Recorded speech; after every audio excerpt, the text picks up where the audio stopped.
Välkommen till ett nytt avsnitt av min brukshyper här nu. Eller motorcykel, kanske ska kalla det nu. Ja, strunt samma. Nu är det dags att lägga lite krut på ramen och få bort all färg. Och jag kommer köra samma procedur som jag gjorde på fälgarna. Biltemas färgborttagning. Det visar sig vara väldigt effektiv om man hade tålamod. För det gick inte på en dag utan det tog kanske 4-5 dagar att få bort all färg. Så jag ska helt enkelt kladda på färgborttagningsmedel, vänta 24 timmar, kladda på mer färgborttagningsmedel, vänta 24 timmar till och så kladdar jag på. Så förhoppningsvis så kan jag ladda upp den här på fredag, men jag kan inte lova att den är helt ren och fri från färg då. Så vi får se hur den här processen går. Och under tiden den här håller på att tappa färg, vad man nu säger, så ska jag göra klart motorn också. Ligger där. Jag har precis hällt i lite slutväxelolja. Eftersom ni såg när jag gjorde det på Too-Fast motorn, så ni behöver inte se det igen. Och vill ni se det, kolla på Too-Fast motorn. Jag gjorde det där. Och ja, så jag ska börja med färg på den här och färgborttagningsmedel på den här. Och sen påbörjar vi motorn. Så kör igång!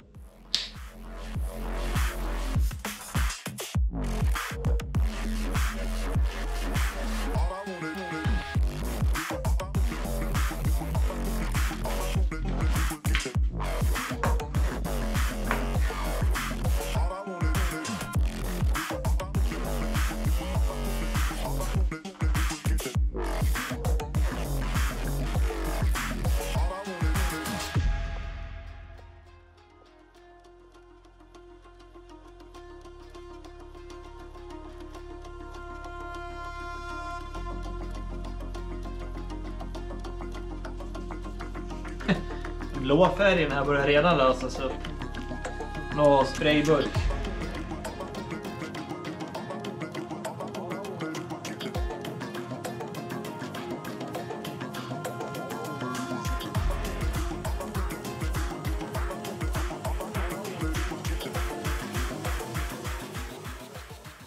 Så där då.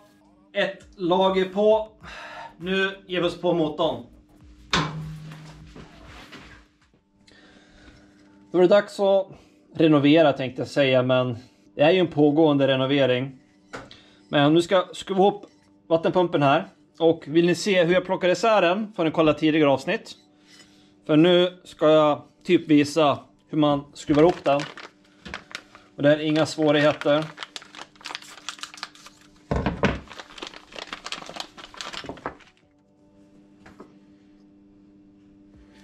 Börja med att knacka ner det här lagret. Hela vägen i botten.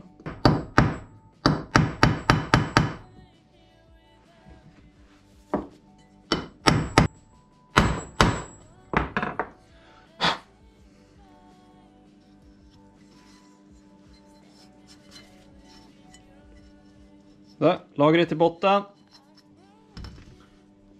Tar vi den här distansringen.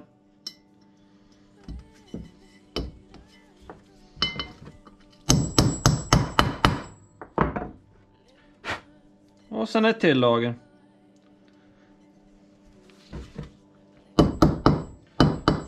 Och det viktigaste med att slå i lager så här. Slå på ytterringen. Slå inte på den inre ringen. Då skadar du lagret. Skulle du å andra sidan montera på till exempel en sån här axel. Då knackar man på innerringen. Eftersom kraften då går via innerringen in här.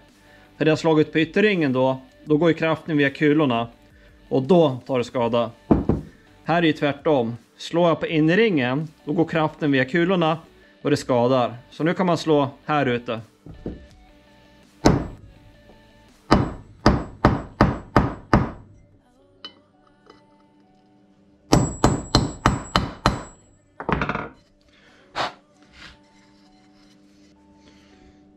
Radialtätningen. Om man minns rätt nu så ska fjädern vara mot trycksidan. Det vill säga mot kylarsidan där det blir ett övertryck. För då hjälper den till att trycka ihop läpparna. När det blir tryck, då trycker den ihop läpparna så det tätar ännu mer. Skulle jag tvärtom, då öppnas ju läpparna när trycket går in. Och då sprutar det ut kylvätska på fel sida.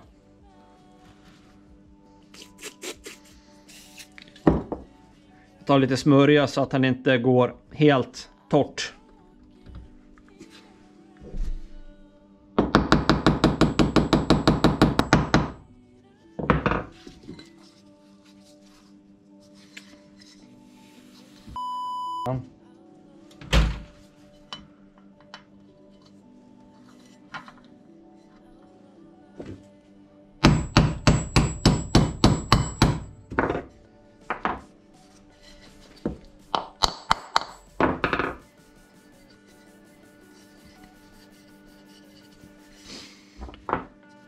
Där får man knacka in lite försiktigt, för lagren blir då kraft på ytterringen, men kraften går via kulorna. Men jag såg inget annat sätt att få ner den på utan problem. Och ni såg att lagret här följde med ut. Så jag tog en lite mindre hylsa, så jag kunde knacka på inringen igen, så att den gick ner.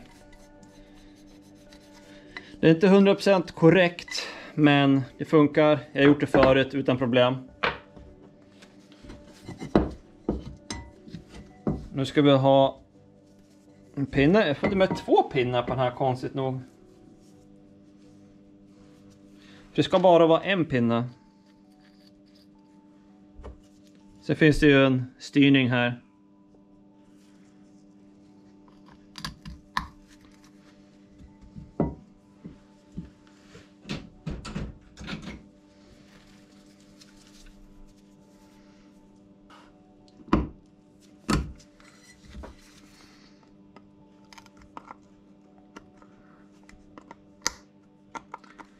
Det är viktigt att se så att den är korrekt in i sitt spår, så den inte lossnar. För lossnar den, då lossnar den. Och då roterar inte den här. Och då får ni ingen kylning helt enkelt.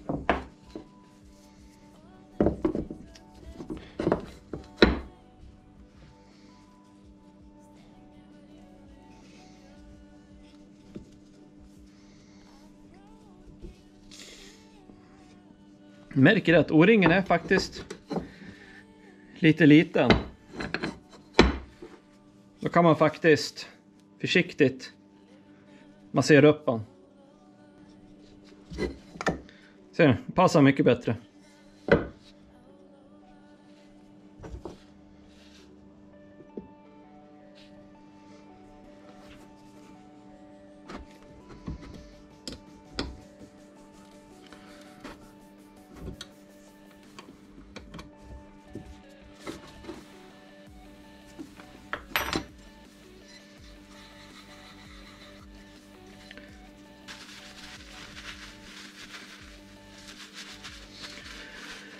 Det är många som faktiskt frågar mig om jag ska uppgradera kylsystemet.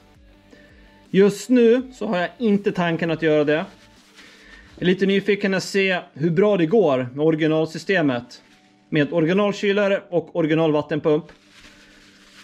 För uppgraderar man i onödan eller behövs det? Jag ska prova. Och går det inte, ja, det är bara uppgradera. Ingen mer med det. Men sagt, jag börjar med original först. Så får vi se vart det tar mig sen. Om det finns behov av uppgradering.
Den här passar inte.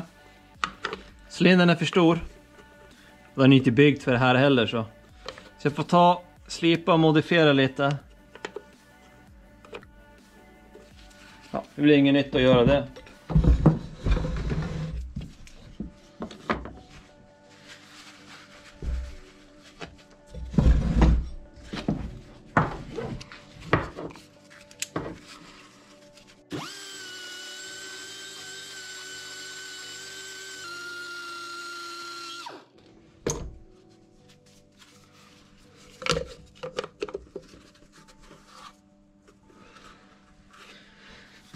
Sådär. Då passar det. Det värsta med den här nu, att den är så jävla ful. Och då menar jag färgen. Det skriker. Det ser inget snyggt ut.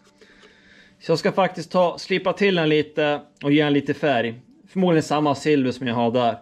Så kanske det inte skriker blä. Så att matta ner lite plus primer, silverfärg. Nej, grundfärg först, sen silverfärg och sen lite klarlack. Då borde det bli bra. Hoppas jag.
Så.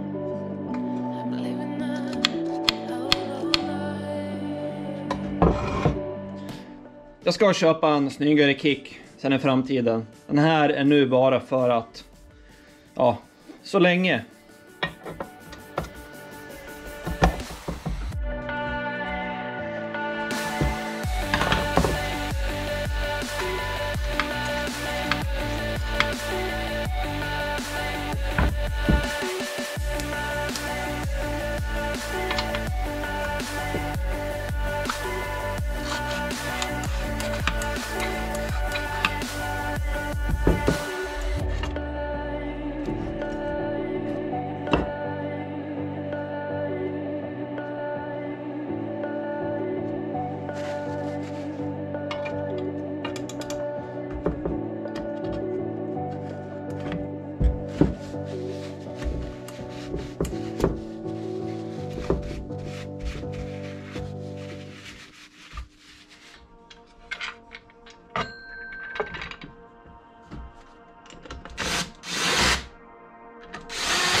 Jag har samma problem som med Trofast-motorn.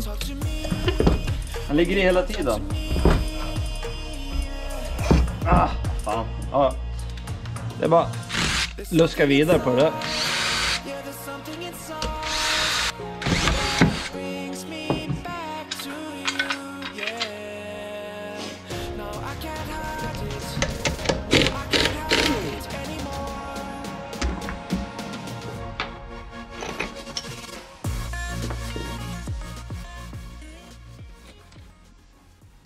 Andra sidan.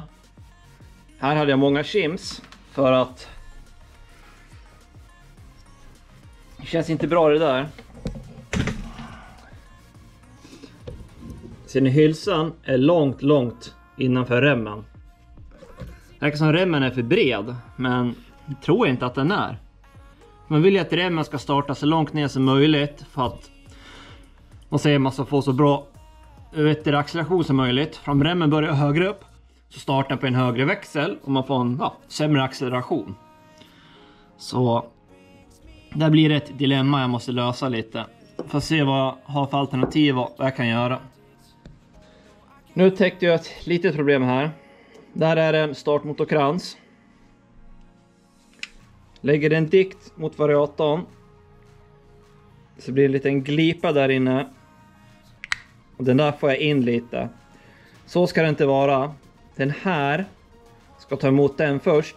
Så att de här klackarna kan vara i luften så här. Det gör att den här går för långt in. Så att det blir som att variatorn startar i en högre växel. Så jag måste försöka kimsa här bakom. Så att få bort det här mellanrummet. Det ser ut att vara typ 1 millimeter här inne. Svårt för er att se, tror jag. Och sen får jag nog modda lite. Den här kan jag faktiskt göra lite smalare på baksidan. Jag får den längre in på veven. Så att det inte tar tag i hela tiden. Men jag får se om det behövs. Jag måste hålla på och leka mig fram och prova lite med olika chips. För att se vad som funkar och inte funkar. Jag har bråkat med det här i en halvtimme, 45 minuter. Och äntligen har jag hittat ett som fungerar. Både skymsmässigt och kickmässigt. Fick tag i en shims. Det är en saxmotor faktiskt. Shims är den mellan startmotorkoppling och variator. På så sätt så går det fritt.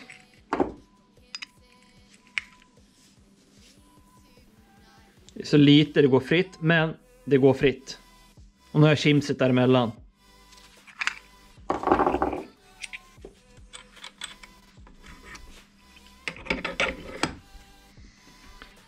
Så måste jag ha massa shims där för att det ska funka. Sen har jag gjort mycket modifikation på den här. Jämför med en original, hur tjock den är. Och kolla med min nu.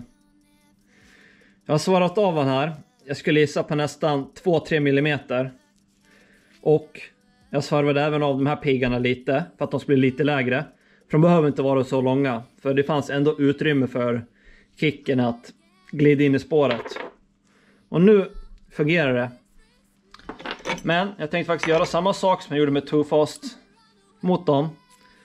Jag svetsar ihop de här två. Så att det blir som en enhet. På så sätt hjälper det till att stadga upp. Nu har jag så lite splines in här. Och på så sätt hjälpa till med vridet när man kickar.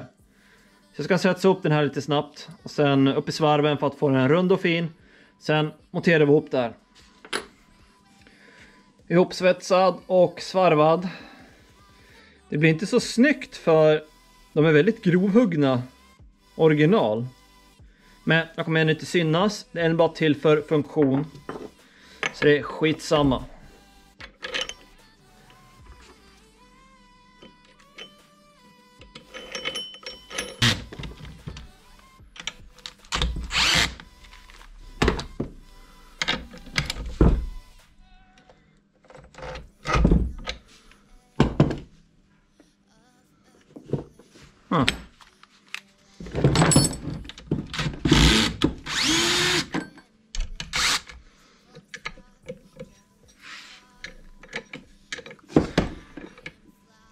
kickgrejen, kickstjärnan, vad nu kallas, är för långt in så jag kan inte använda den här. Han greppar inte som man ska.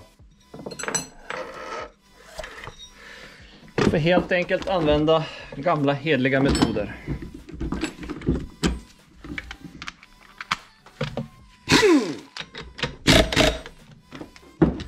Sådär.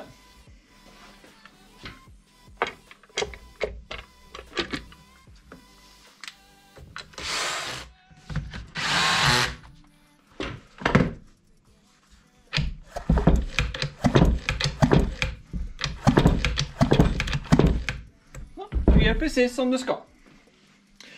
Mycket krångel när man håller på att få saker som inte är gjorda för varandra att passa varandra. Men det är det som är roliga. Finurliga att tänka och komma på lösningar och lyckas lösa det.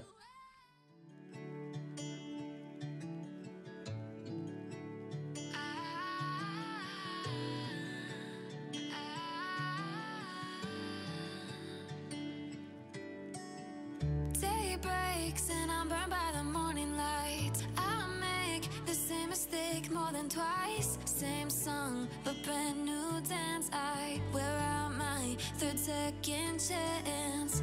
You take my breath and I can't get it back. Might be time for me to face the facts. The best me is with you, but Nu har jag en veckas tid, ungefär nästan en veckas tid, smörjt på färgbetongningsmedel.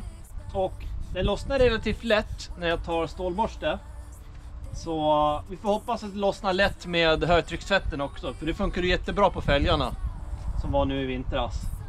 Det bara flög bort bokstavligen färgen. Så vi får se hur effektivt det här är. Lite kommer nog lossna, men kanske inte allt. Så jag får nog ta lite mekanisk arbete på det också. Men vi provar med högtryckstvätten först.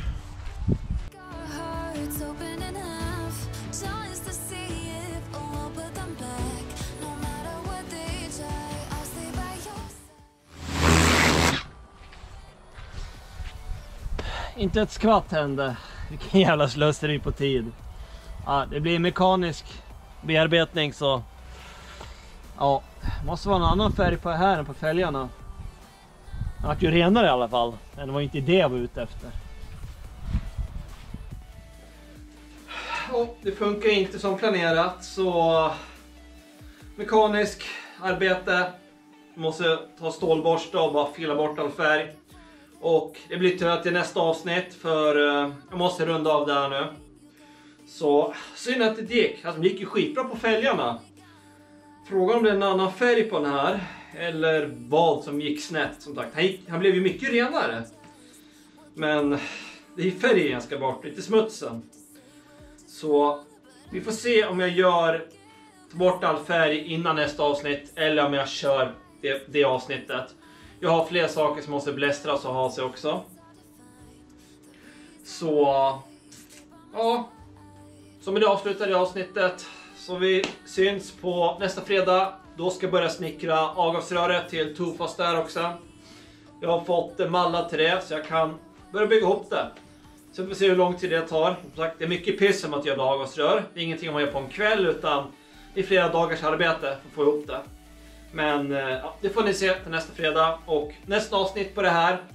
Då ramen förhoppningsvis är en sopren från färg. Eller så gör jag det under avsnittet. Och sen blir det lite blästring och sånt. Sen ska vi förbereda för lackering för den här. Så vi hinner med det. Så köp in en merch. Stöd mig på Patreon. Och om ni inte prenumererar på min YouTube-kanal. Gör det. Och glöm inte trycka i den där klockan eller vad det är. Så att ni får aviseringar när jag lagt upp nya avsnitt. Och tack för att ni kollade. Tack för att just du kollade. Ha det så bra.